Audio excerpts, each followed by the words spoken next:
5 of my patients described my living room even though none of them had visited me before.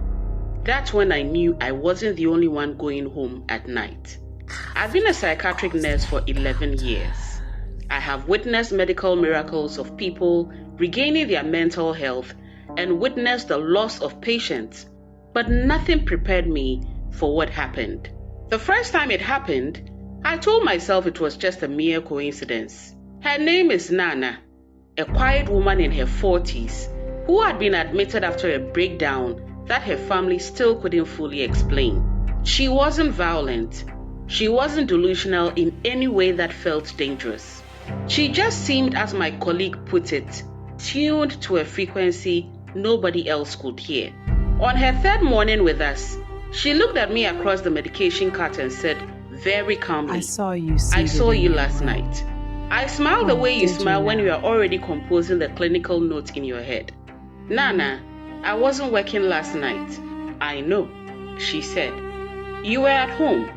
You were sitting on your brown couch, the one near the window. You had a blue dress on. You were reading a book and you kept folding the corner of the page even though you had a bookmark right inside the book.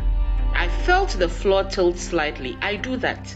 The page folding. My sister has scolded me for it for 20 years. I simply wrote in the chart, patient experiencing referential ideation, monitor, and I went home. I sat on my brown couch at some point, but I did not pick up my book for 3 weeks. When the second patient came up, I had a new explanation ready. The second patient was a young man named Isar, 23 years old, admitted for reasons I won't detail here. On his 5th day, he stopped me in the corridor and whispered, "There is something in your flat." I said, "Isar," he interrupted. "It sits where you sit, it holds what you hold, but it doesn't read. It just watches the door." I transferred off his care team that very afternoon. Conflict of interest, I told myself. I believe that word travels in a word. Patient talk. So I was sure Nana might have described me to someone and now it was spreading. By the time the 4th patient told me nearly the same thing, I had stopped sleeping. By the 5th, I had stopped going home. I always called my sister anytime I went home, but this time I didn't. When she asked, I told her I was running double shift. I told myself I was being rational. But the truth was simple and I knew it even then.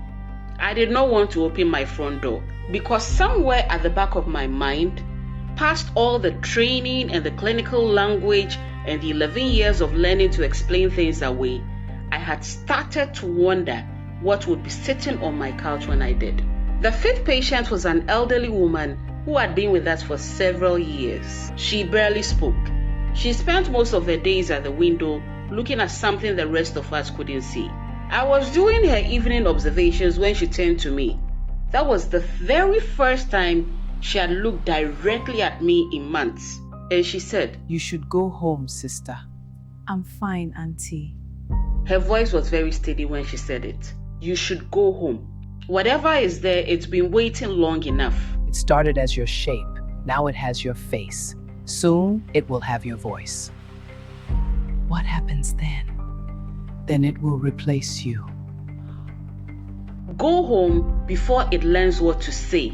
Then when it makes you leave, it will replace you. I drove home that night at 2 a.m. I don't know what I was expecting. I think I had built it into something cinematic in my mind. I was thinking it was going to be a confrontation with a monster. Something with claws, horns, and there may be a reasonable explanation on the other side of it. I reached home. I couldn't enter. I stood at my front door for a long time with my key in my hand. Then I asked myself what I was doing. I finally unlocked the door and walked in. The living room was dark. My brown couch was empty. My book was where I'd left it months ago. The bookmark was still in place. The page corners were still folded. I laughed at myself. I couldn't believe myself. What was I doing? Why was I so scared? How come I spent so long frightening myself over what my patient was saying? I dropped my keys on the table and walked into the kitchen. I put the kettle on. Then I heard it. It came from the living room. The sound of the page turning.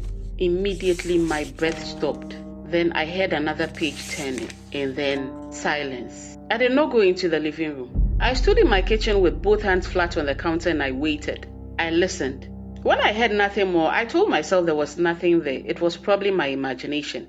And then my phone lit up on the counter. It was a text from an unknown number. Only 5 words. You forgot to fold the page. I left that flat that same night. I have not been back.